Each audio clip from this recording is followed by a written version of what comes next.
जनता बोलेगी, सुनेंगे सब। बेबाक बेखौफ बोल इंडिया बोल सब्सक्राइब करें और बेल आइकन दबाना ना भूलें।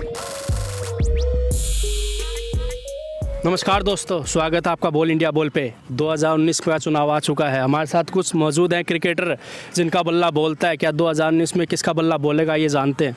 भाई साहब, किसका बल्ला बोलता दिख रहा है लोकसभा में? इस समय लोकसभा में मेरा नाम तुषार, और इस समय लोकसभा में मुझे लगता है कांग्रेस ही इस बार तूती बोलेगी, क्योंकि मोदी जी के अगेंस्ट में एंटी इनकम्पेंसी बहुत ज़्यादा है। अच्छा। लोगों को जिस तरीके से वोट बैंक की उम्मीद थी उस तरीके से वोट बैंक भी नहीं है। अच्छा। दूसरी चीज़, जितना मेरा अनुमान लगाया हुआ है कि ग्राउंड लेवल पे काम जिस तरीके से होना चाहिए कांग्रेस का, वो अपनी तरफ से काफ़ी तेज़ी से काम कर रहे हैं। अच्छा, इस बार प्रियंका और गांधी जी दोनों स्पिनर फास्ट गिर रही है। मोदी क्या आएगा? मोदी जी आउट हो प्रियंका गांधी जो इनका एक मूव है वो बहुत बड़ा मूव है इस बार। जो मेरा मानना है कि कहीं ना कहीं एक इंदिरा गांधी की छवि देती है हमारे देश में, और उनसे जिस तरीके की एक्सपेक्टेशन रखी गई है सरकार द्वारा, मुझे लगता है कहीं ना कहीं वो अपनी तरफ से पूरा करके दिखाएंगे इसे। पिच अपनी तरफ लेने की इस बार बैटिंग बिल्कुल पिच नहीं, इस बार बैटिंग और बॉलिंग दोनों ही कहीं ना कहीं अच्छी होगी पिच पर, और बैटिंग इस बार कांग्रेस वाले अपनी तरफ से बहुत अच्छी करके दिखाएंगे। पिछली बार क्या दिक्कत होगी थी मनमोहन जी की सरकार में, जो बहुत बड़ा नुकसान झेलना पड़ गया? मुझे ऐसा लगता है कहीं ना कहीं कि एक जो प्रॉपर लीडर के रूप में कांग्रेस को आगे निकल के आना चाहिए था, वो लीडर उनको नहीं मिल पाया था, जो कि इस बार प्रियंका गांधी के रूप में और एक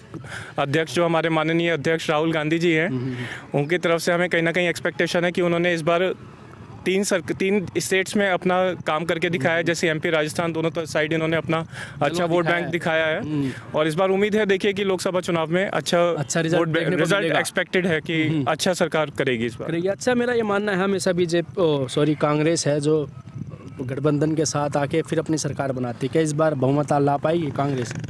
मेरा इस समय मानना है कि बहुमत तो नहीं, लेकिन ये है कि मिलीजुली सरकार के उससे ये कहीं ना कहीं इस बार वोट बैंक इनका आएगा, और इस बार इलेक्शन कहीं ना कहीं कांग्रेस के फेवर में जाएगा। कांग्रेस के फेवर में जाएगा। क्या लग रहा है आपको, कांग्रेस के फेवर में आने वाला है? नहीं जी नहीं, कोई दूर दूर तक कोई संभावना नहीं है कांग्रेस की। कांग्रेस अगर आए भी तो किस कांग्रेस का फेस कौन है, कौन लीड करेगा? मोदी जी के इक्विवेलेंट कौन आज की डेट में प्राइम मिनिस्टर आपको लगता है कि कर पाएगा? हर कोई योगदान दे रहा अपना, मतलब दिखा रहा। राहुल गांधी हो गए, जैसे कि राहुल गांधी में अभी वो मैच्योरिटी लेवल है ही नहीं, जो एक देश के, एक वर्ल्ड के सबसे बड़े डेमोक्रेटिक कंट्री का जो एक पीएम लेवल पे होना चाहिए, राहुल गांधी जी में अभी वो मैच्योरिटी लेवल ही नहीं है। नहीं आया है। इवन वर्ल्ड के जो टॉप मोस्ट लीडर्स हैं, आप देखते हैं कि पिछली सरकारों में किस तरह से हमारे पीएम फॉलो करते दिखते थे, सोशल मीडिया पे हम सभी लोगों ने देखा है। और आज की डेट में हमारे मोदी जी जब वर्ल्ड वाइड घूमते हैं तो किस तरह से लोग फॉलो करते हैं। अभी हम लोगों ने जो एयर स्ट्राइक किया, एयर स्ट्राइक में किस तरह से वर्ल्ड वाइड हम लोगों को सपोर्ट मिला। आज से पहले कभी इस तरह का सपोर्ट ना तो मिला और ना ही कभी लेने की सोची गई।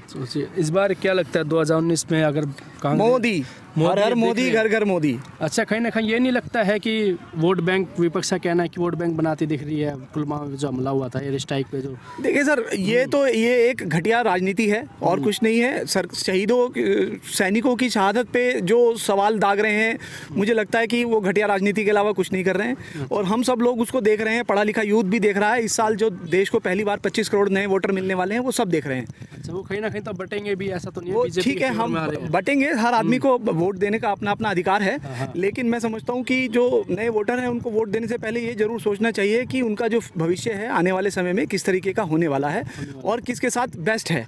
अच्छा। राहुल गांधी जी के साथ लगता है या मोदी जी के साथ लगता है? बिकॉज इंटरनेशनल लेवल पे भी हमें देखना है, डोमेस्टिक लेवल पे भी देखना है। पिछले 5 साल में कोई एक बड़ा घोटाला सामने नहीं आया, जबकि पिछली गवर्नमेंट में आपके गवर्नमेंट के रहते रहते ही कितने सारे घोटाले सामने आ गए। 2G स्कैम, कोयला स्कैम, कॉमनवेल्थ स्कैम। जी, ये भी बोलने की राफेल पे घोटाला हुआ है। सर, बोल तो सब कुछ रहे हैं, लेकिन आज तक कोई भी एविडेंस साबित नहीं कर पाए, और सिर्फ इस मामले में सिर्फ राहुल जी सच्चे हैं। देश का सुप्रीम कोर्ट भी झूठा है, जो दसाल्ट कंपनी सप्लाई कर रही है वो भी झूठी है, सरकार तो झूठी है ही है।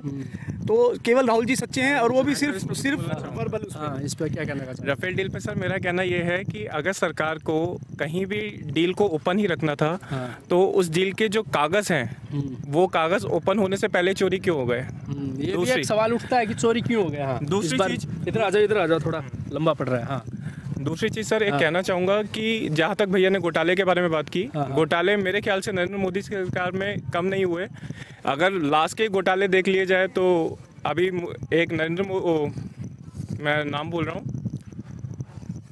एक जैसे वसुंधरा राजे का है, एमपी में घोटाला, व्यापम घोटाला कम नहीं था, अपने आप में बहुत बड़ा स्कैम था एमबीबीएस की सीट्स के रिगार्डिंग। उसके बाद और भी कई सारे इस तरह के घोटाले हैं। रिसेंटली अभी ललित मोदी का एक स्कैम था। ललित मोदी भी इस समय फरार है। आईपीएल में जो थे वो भी 2014 के बाद के ही स्कैम में लीड हो रहे हैं। और आराम से मैं जो बोलूँ, कई लाख करोड़ का घोटाला इसमें भी बताया गया है नोटबंदी के टाइम पे जो गोदी मीडिया जिसे आज के टाइम में लोग बहुत फॉलो कर रहे हैं, तो उस समय लोगों का मानना यही है कि कहीं ना कहीं इतना बड़े लेवल पे स्कैम किया गया है नोटबंदी की आड़ में। जो बड़े एंटरप्रेन्योर हैं उनको कहीं ना कहीं एक लाभ पहुंचाने का बहुत बड़ा कदम उठाया गया। अच्छा, एक कागज़ की बात चली थी, राफेल के चोरी होगी, उस बारे में क्या कहोगे? मोदी जी के सरकार में कागज चोरी कैसे हो सकता है? देखिए साहब, अभी इस मामले में कोई चीज़ें ओपन नहीं है। गवर्नमेंट ने ये सुप्रीम कोर्ट में मैटर पेंडिंग है। चोरी हुआ है, क्या चोरी हुआ है, कितना चोरी हुआ है, हुआ भी है नहीं हुआ है, तो अभी इसके ऊपर सुप्रीम कोर्ट में जब तक मैटर पेंडिंग है, सुप्रीम कोर्ट का वर्डिक्ट जब तक नहीं आया है, तब तक हम लोग